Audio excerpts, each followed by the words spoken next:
Preparations are underway in Bombela and Barberton this afternoon for the Category 2 state funeral of former Deputy President David Mabuza. Mabuza will be laid to rest after the state funeral service. The former Mpumalanga Premier died last Thursday at a Johannesburg hospital at the age of 64. Iman Rapeti and Qolim Gambi join us now from the Bergvlam School in Bombela, where the main funeral ceremony will be held tomorrow. A very good evening to you, Qoli and Iman. Tell us more about the guests that you have there with you as we prepare for tomorrow's proceedings. Master, good evening, and again, good evening to our viewers. Before we get into the interview, just to let you know, Claudia and I have been noticing the preparations really starting to ramp up now. So this event is coming together quite well, and we are expecting things to kick off as planned at 9 a.m. tomorrow morning for the state funeral Category 2. We're joined now by former State Security Minister Bongani Bongo, but somebody who really cut his political teeth here in the province of Mpumalanga under the tutelage of David Mabuza. So we will get his reflections this evening. Bongani, good evening to you, and thanks for being with us. Former ANC Youth League MP Chair, you were on the PEC here in the province, also a former Director of Human Settlements in Mpumalanga, all of us under David Mabuza. And I think it's appropriate to start by offering you our condolences as well on the loss of somebody that you also worked with and who had an influence on your life. And perhaps if we can kick off with your reflections in this moment of his loss and his passing. No, thank you very much. I think first and foremost, I would like to say condolences to the family, that of Mabuza and that of Nisi, for this great loss. And just to reflect a bit, because it has always been bothering me all the way, that maybe a reminder to the family that to us who believe in Jesus Christ know that beyond death is life everlasting. Iman, at some point, you and I were talking to Peter Nyoni, and I thought it was such a great question that you put to him, that before we get into the finer details of how you remember David Mabuza, when was the last time you had a conversation with him before his passing, and what did you speak about?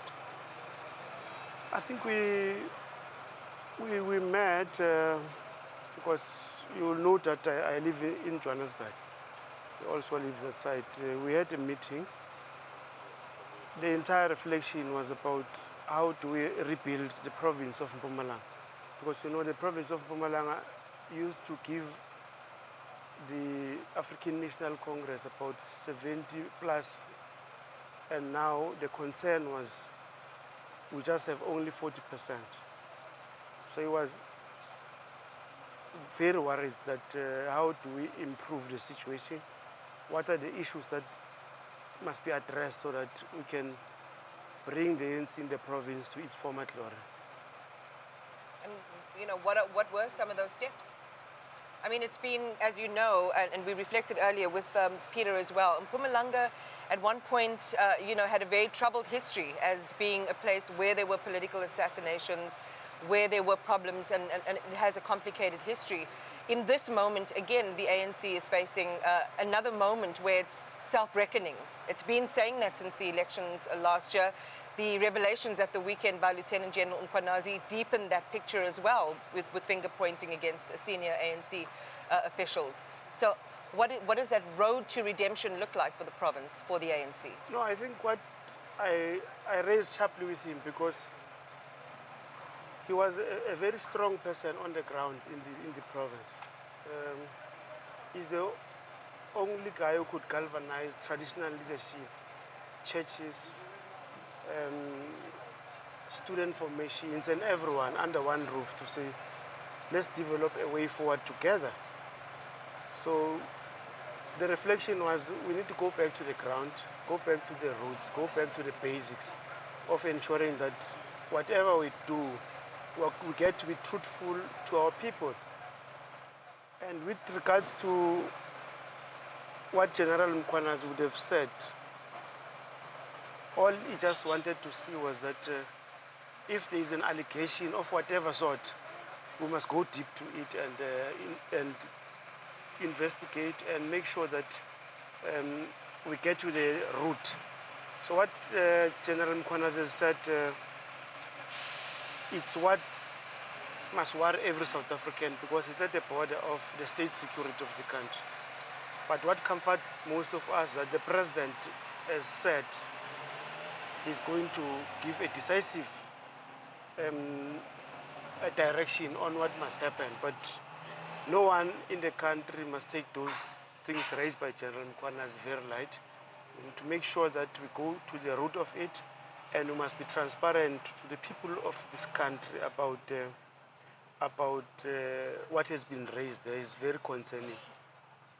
The former premier and the former deputy president himself would have been concerned that these issues can't be left hanging.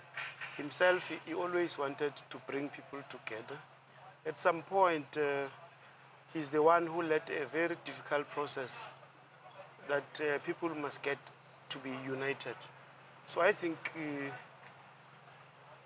his departure is a devastation to the people of Mbombela, the people of the province of Mpumalanga, the people of this country and the continent, actually the world at large, because I actually had a direct contact with him when I was still a student at the University of Limpopo.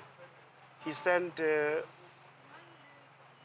comrade Jomo Nyambi and Mthandazo Ngobeni, who is also late, which I think he must have accepted him first, to come and meet with me at the university, to say, go and meet this guy. It was not only myself, it was myself and Stephen Ngobeni. So he was able to identify us from universities all over the country. Everyone who came from Mpumalanga, he identified, go and get those people. These people are going to be future leaders of this province, in whatever capacity, whether administratively or political. So we came back, we served. We served with him, some of us, both in the ANC structures and in government, because when I left government to parliament, I was an integrity, I was the chief director integrity management in the office of the Premier.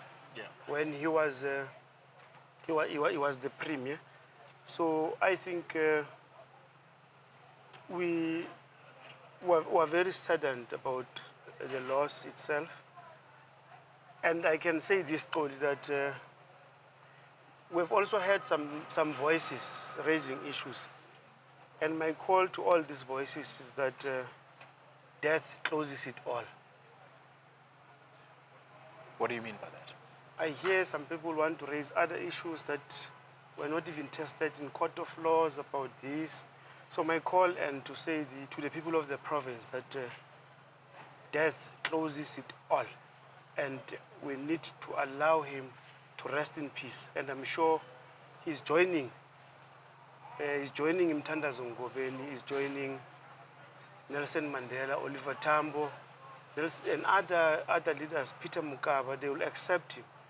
They will continue to assist, and he will continue to assist these great leaders to revive the spirit of the people of this country, so that we can face the challenges of unemployment, poverty, and inequality, which he stood for. Can I ask you about the ANC and, by extension, the government it leads? Because as much as we have a government of national unity now, but the ANC still claims to be the decision maker. It says it is the leader of the GNU. The ANC, brand ANC, I said to Paul Mashatile yesterday, brand ANC, where is it now, given what has happened through General Muanas? And do ANC leaders really care about the image of this party? And I think we're all aware that you also are going through your own problems through court cases related to matters that happen in government, but it's through ANC people. Do ANC people really care about turning the image of this party around? No, it's very interesting what you are raising, but you will understand that I'm a retired politician now.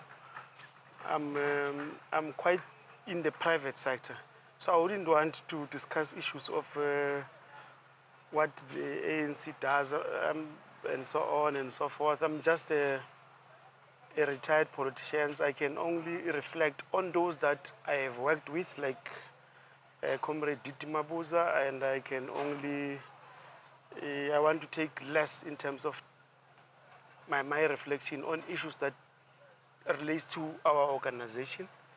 I can speak about comments on government, like the Muanas related issues, because those are government issues that relate to all South Africans, and they also concern me and my family and the family of the country.